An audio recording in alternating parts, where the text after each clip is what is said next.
ground fault circuit interrupter outlet monitors the current flow between the hot and neutral wires. If it detects an imbalance of more than 5 mA, it will trip to prevent electrical shocks. In the described configuration, the neutral wire is shared between the tub heater and the ground fault circuit interrupter outlet. This means that any current imbalance between the two devices will flow through the neutral wire.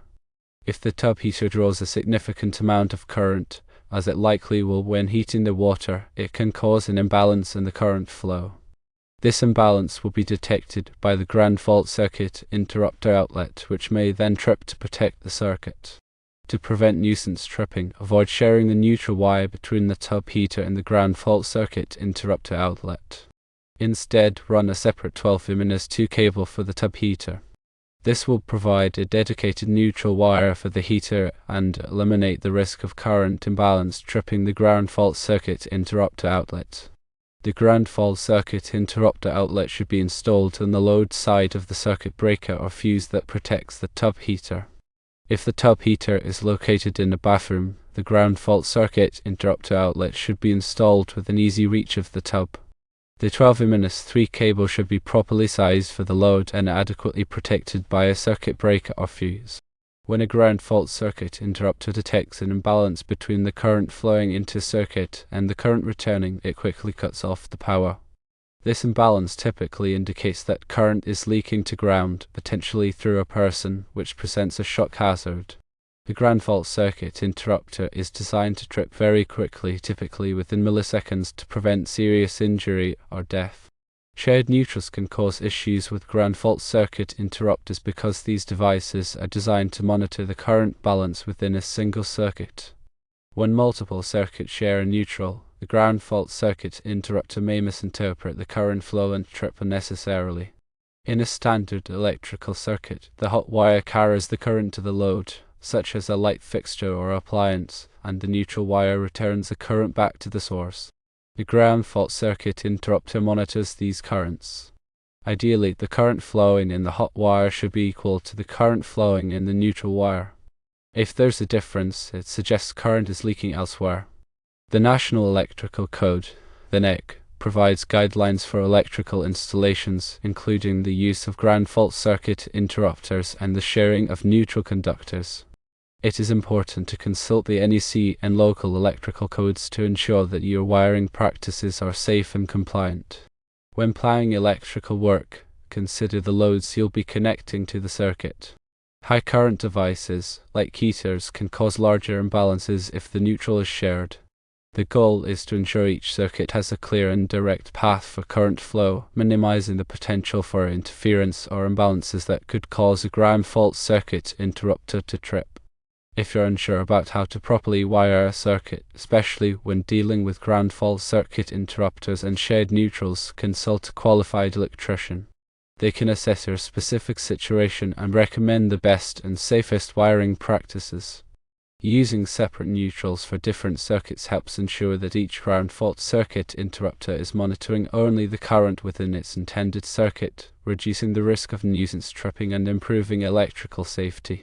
Ground fault circuit interrupters are important safety devices, but they can sometimes be overly sensitive. Nuisance tripping can be frustrating, but it's important to address the underlying cause rather than simply disabling the ground fault circuit interrupter protection. First, ensure that the wiring is correct and that there are no unintentional ground faults in the circuit. Then, avoid sharing neutrals between circuits protected by ground fault circuit interrupters to minimize the risk of imbalance. The typical residential electrical system operates at 120 volts. Appliances and devices are designed to use this voltage, and the wiring is sized accordingly. The electrical panel in a home distributes power to various circuits throughout the house. Each circuit is protected by a circuit breaker, which is designed to trip if the current exceeds a safe level. This helps prevent overheating and potential fires. When working with electrical wiring, always turn off the power at the circuit breaker. Use a voltage tester to confirm that the circuit is energized before touching any wires. This is an essential safety precaution. The neutral wire is typically white or grey in color, while the hot wire is usually black or red. The ground wire is usually green or bare copper. These color conventions help ensure that wires are connected properly. Electrical codes require that all outlets in bathrooms and kitchens be protected by ground fault circuit interrupters. This is because these areas are more likely to have wet conditions, which increases the risk of electric shock. When installing a ground fault circuit interrupter outlet, follow the manufacturer's instructions carefully. The outlet has terminals for the hot, neutral, and ground wires, and it's important to connect them correctly. Test the ground fault circuit interrupter after installation to ensure that it is working properly. The outlet has a test button that simulates a ground fault. When you press the test button, the outlet should trip and cut off the power. If it doesn't, there may be a wiring problem. Ground fault circuit interrupters are designed to protect against ground faults, but they do not protect against overloads or short circuits. Circuit breakers provide protection against these types of faults. A ground fault occurs when current flows from a hot wire to ground through an unintended path, such as a person. This can happen if a person touches a live wire while also touching a grounded object. A ground fault circuit interrupter detects this flow of current and quickly cuts off the power, preventing serious injury. Overloads occur when too much current is flowing through a circuit. This can happen if you plug too many devices into the same outlet or circuit. Short circuits occur when a hot wire comes into direct contact with a neutral or ground wire. This causes a large amount of current to flow through the circuit, which can quickly overheat the wires and cause a fire. Arc fault circuit interrupters, or FSIs, are another type of circuit breaker that provides additional protection against electrical fires. Arc faults occur when there is an unintentional electrical discharge, or arc, in a circuit. These arcs can generate a lot of heat and can ignite nearby materials. Arc fault circuit interrupters are designed to detect these arcs and quickly cut off the power, preventing fires. The NEC requires that arc fault circuit interrupters be installed in many areas of the home, including bedrooms, living rooms, and dining rooms. This helps to provide an additional layer of protection against electrical fires. When working with electrical wiring, it's important to use the correct size and type of wire for the circuit. The wire size is determined by the amount of current that the circuit will be carrying. Using a wire that is too small can cause it to overheat and potentially start a fire. The type of wire is determined by the environment in which it will be used. For example, some types of wire are designed for use in wet locations, while others are designed for use in high-temperature environments. It is crucial to refer to the NEC when selecting the appropriate wire size and type for a given application. Electrical connections should be made securely and properly. Loose connections can cause resistance, which generates heat and can lead to fires. Wire connectors, such as wire nuts, should be used to join wires together. These connectors provide a secure and insulated connection. Electrical tape can also be used to insulate connections, but it should not be used as the primary means of making a connection. All electrical work should be inspected by a qualified electrician to ensure that it is safe and compliant with the NEC and local electrical codes. A professional electrician has the knowledge and experience to identify potential hazards and ensure that the electrical system is installed correctly. Regular maintenance of the electrical system is also important. This includes checking for loose connections, damaged wiring, and other potential problems. Any problems should be addressed promptly to prevent them from escalating into more serious hazards. Ground fault circuit interrupters should be tested regularly to ensure that they are working properly. The test button should be pressed monthly to verify that the outlet trips and cuts off the power. If the outlet does not trip, it should be replaced immediately. Surge protectors can help protect electronic devices from damage caused by power surges. Power surges are sudden increases in voltage that can damage sensitive electronic components. Surge protectors work by diverting excess voltage away from the devices, preventing them from being damaged. It is beneficial to use surge protectors for computers, televisions, and other valuable electronic devices.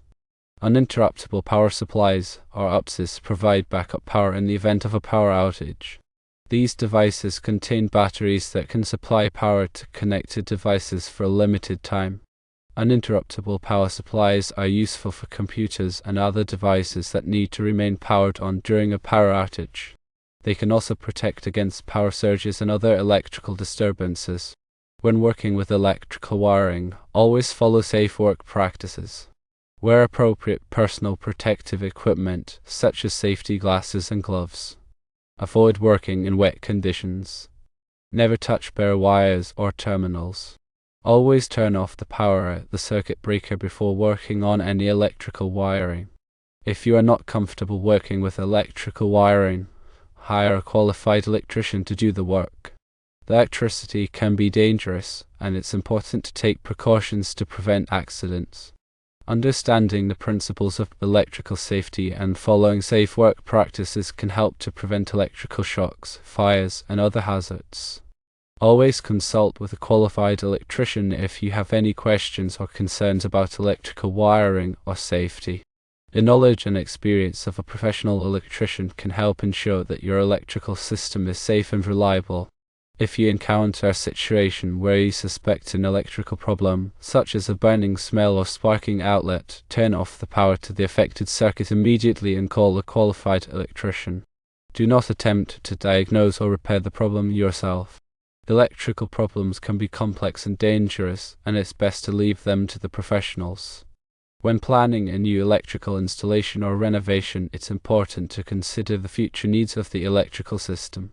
Install enough outlets and circuits to accommodate the anticipated loads. This will help prevent overloading circuits and the need for extension cords, which can be a safety hazard. Also, consider the placement of outlets and switches for convenience and accessibility. Proper planning can help ensure that the electrical system is safe, reliable, and meets the needs of the occupants. Staying informed about electrical safety and best practices is an ongoing process. New technologies and regulations are constantly being developed, so it's important to stay up to date on the latest information. There are many resources available, such as the NEC, online articles, and training courses. By continuously learning and improving your knowledge of electrical safety, you can help to prevent accidents and ensure the safety of yourself and others.